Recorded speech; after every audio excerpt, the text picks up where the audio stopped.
अच्छा, हाँ, नमस्कार। आप देख रहे हैं पॉलिटिकल आइडिया और मैं हूं प्रदीप कुमार। आज हम बैठे हैं, मेरे सामने है भारतीय जनता पार्टी के बिहार विधान परिषद के सदस्य, भारतीय जनता पार्टी के पूर्व में प्रदेश महामंत्री रहे, प्रदेश उपाध्यक्ष रहे, विभिन्न दायित्वों को निर्वहन किया इन्होंने। चंद्रवंशी समाज से आते हैं, अति पिछड़ा समाज से आते हैं। चूंकि यह विधानसभा का चुनावी वर्ष है, इस चुनावी वर्ष में सबसे बड़ी भूमिका जो होने वाली है बिहार विधानसभा चुनाव में, वो होना है अति पिछड़ी मतदाताओं का। हमने देखा है जिस प्रकार से मुकेश सहनी लगातार अपने आप को अति पिछड़ा का प्रतिनिधि के रूप में डिप्टी सीएम बनाने की मांग कर रहे हैं महागठबंधन में। तो क्या भारतीय जनता पार्टी भी जो अति पिछड़ा समाज है उसको किस रूप में देखती है? और भारतीय जनता पार्टी पर जो ये आरोप है कि वो सवर्णों की पार्टी है, बनियों की पार्टी है, इसी संबंध में आज हम बात करेंगे डॉक्टर प्रमोद चंद्रवंशी से। बहुत बहुत स्वागत है प्रमोद जी आपका हमारे इस कार्यक्रम में। प्रमोद जी, पहला सवाल यही है कि लोग कहते हैं कि भारतीय जनता पार्टी मतलब सवर्णों की पार्टी, भारतीय जनता पार्टी मतलब बनियों की पार्टी। ठीक है, आप जैसे अति पिछड़ा समाज से आप आते हैं, बिहार में कहार जाति, जो कहा जाता है कि कहार मतलब लोगों का केवल झंडा ढोने के लिए ही बिहार की राजनीति में बना हुआ था। जिस प्रकार से समाज में कहार, अगर हम कर्म के अनुसार जाति व्यवस्था की बात करें तो कहार का मतलब होता था जो कहरिया वाला।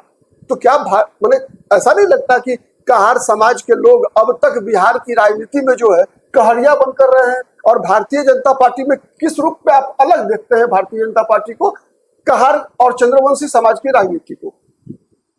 देखिए, भारतीय जनता पार्टी ही एक ऐसी पार्टी है जो सबको साथ लेकर के चलती है। और खास करके जो हमारे विरोधी पार्टियां जो थी, वो समाजवादी हो या वामपंथी हो या कांग्रेस हो, उन लोगों ने एक मनगढ़ंत दुष्प्रचार किया कि भारतीय जनता पार्टी स्वर्णों की पार्टी है। वही लोग जब मुसलमानों के बीच में गए, अल्पसंख्यकों के बीच में गए, तो कहे कि भारतीय जनता पार्टी हिंदुत्व की पार्टी है। तो जब हिंदुत्व की पार्टी है तो हिंदुत्व का मतलब संपूर्ण जाति समाज होता है, जिसमें सभी वर्ग लोग हैं, सभी जाति समाज के लोग उसमें सम्मानित है। तो इन लोगों ने समाज में जाकर के दुष्प्रचारित किया, पिछड़ों में जाकर के, दलितों में के बीच में जाकर के कहा कि भारतीय जनता पार्टी अगड़ों की पार्टी है। जब वही लोग गए मुसलमानों के बीच में तो कहा कि भारतीय जनता पार्टी हिंदुओं की पार्टी है। तो भारतीय जनता पार्टी संपूर्ण समाज की पार्टी है।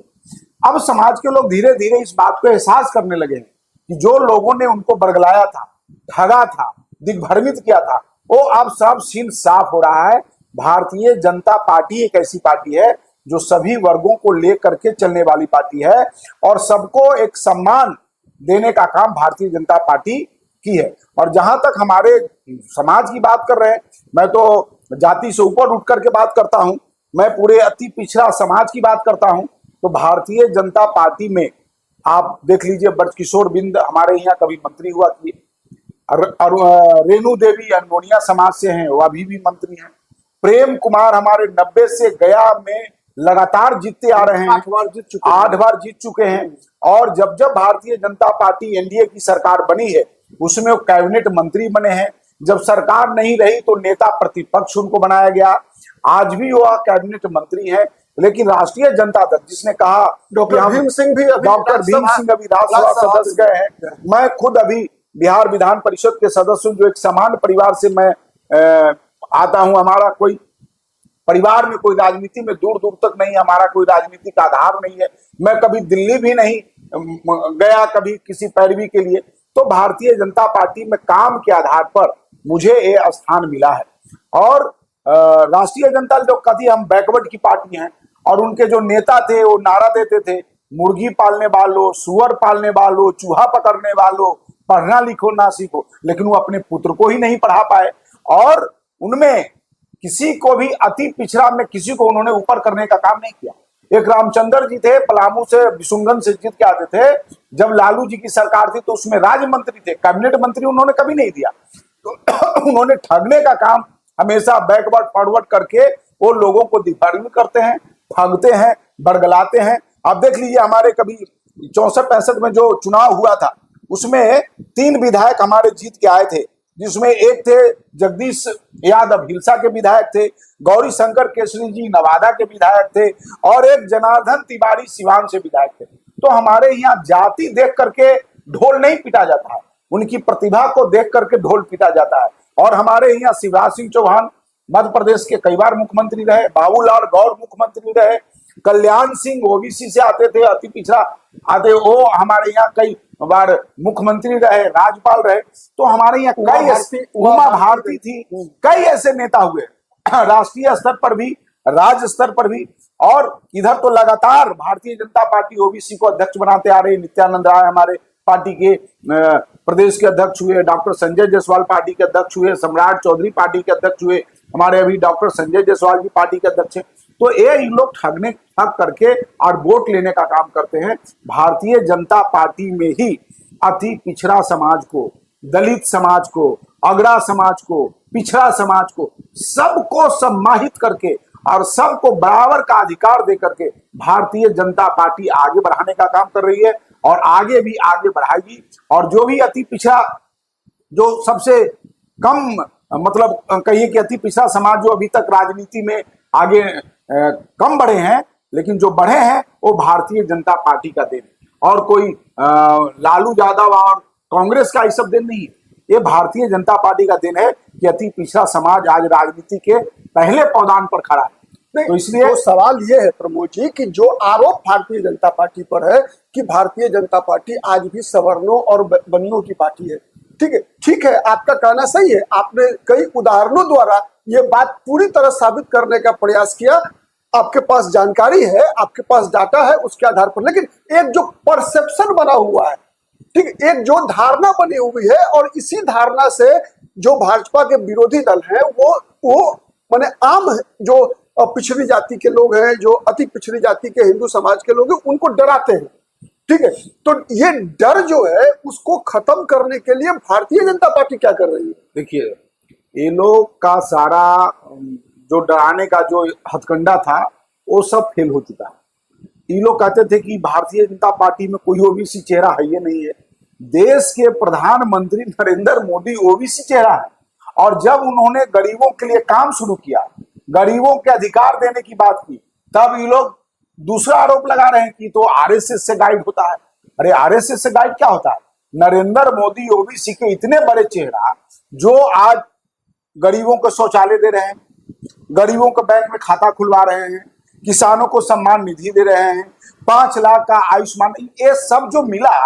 अब बताइए गरीब किसमें है ज्यादा? पिछड़ा में ज्यादा है कि अगड़ा में ज्यादा है? शौचालय किसके घर में नहीं बना था? अगड़ा के घर में नहीं बना था कि पिछड़ा के घर में नहीं बना था?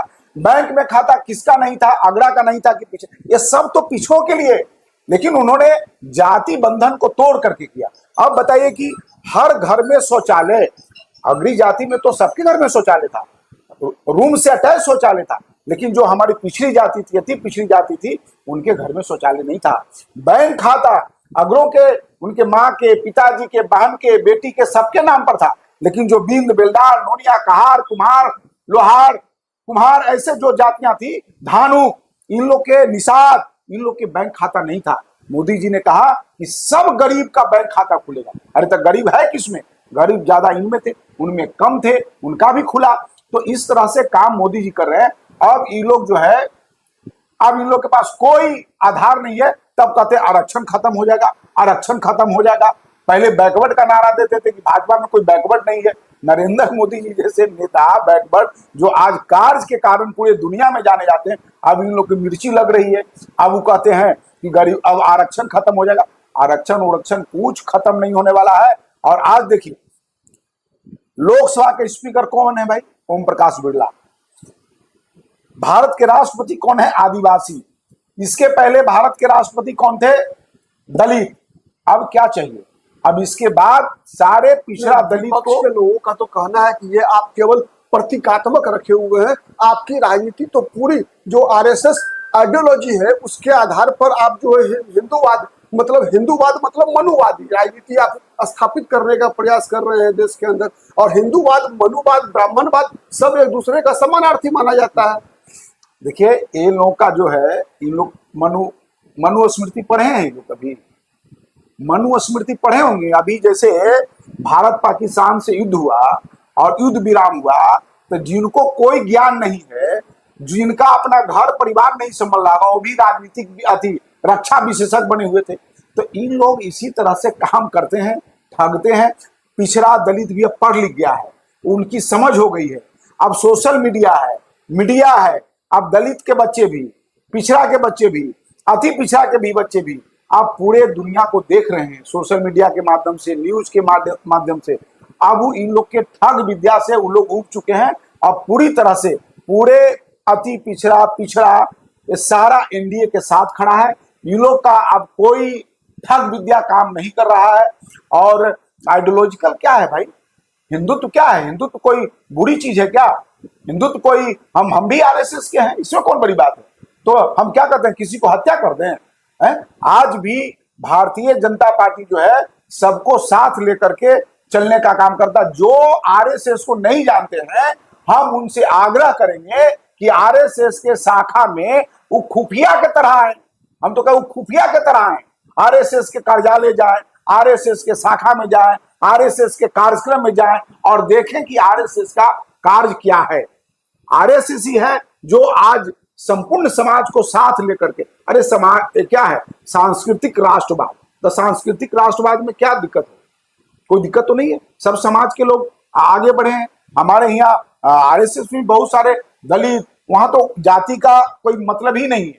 लेकिन ये लोग अंड बंड बोल करके समाज को तोड़ने का काम करते हैं। लालू यादव बताए किस दलित को आगे बढ़ाए? बताए हमको लालू यादव। रमई राम न थे जिनको मुकुट पहनाया था तो छीन लिए थे। एक भी दलित को अपने बेटा के आगे बढ़ाने का काम, अपना बेटा बेटी। लालू यादव का मैं एक चीज आपको याद दिला रहा हूं प्रदीप यादव, कि जब 90 का दशक था, जब हमारे पार्टी में नेता होते, प्रतिभा की हमारे ये कुछ अटल जी थे, आडवाणी जी थे, जोशी जी थे, तो लालू यादव क्या कहते थे? ये फोटो किसका है जी? अटल जी कौन है? ब्राह्मण। ये जोशी जी कौन? ब्राह्मण। आडवाणी जी ब्राह्मण। आज लालू यादव राष्ट्रीय जनता दल के बैनर पर कौन है? लालू यादव, राबड़ी देवी यादव, तेजस्वी यादव, तेज प्रताप यादव, मीसा भारती यादव, रोहिणी आचार्य यादव। आज कहाँ इस समाज को बताने की, जो हम लोग भी जाएंगे बताएंगे कि एक तरफ आप कहते हैं हम A to Z, और आपका जो पार्टी का जो बैनर होता है उसमें अपने परिवार के अलावा और किसी की तस्वीर नहीं दिखती। ये क्या बात करेंगे? चलिए, बहुत बहुत धन्यवाद प्रमोद जी। आपको जिस सरल तरीके से आपने दर्शकों को समझाने का प्रयास किया, वो निश्चित रूप से भारतीय जनता पार्टी को अच्छे तरीके से डिफेंड किया है आपने। ठीक है, जितने भी आरोप हैं सभी आरोप का आपने एकदम एक तरह से कह सकता हूं मैं कि मजबूती से मुकाबला किया। बहुत बहुत धन्यवाद। फिर किसी अन्य मुद्दे पर आपसे मुलाकात होगी, तब तक के लिए नमस्कार। जय हिंद, जय भारत।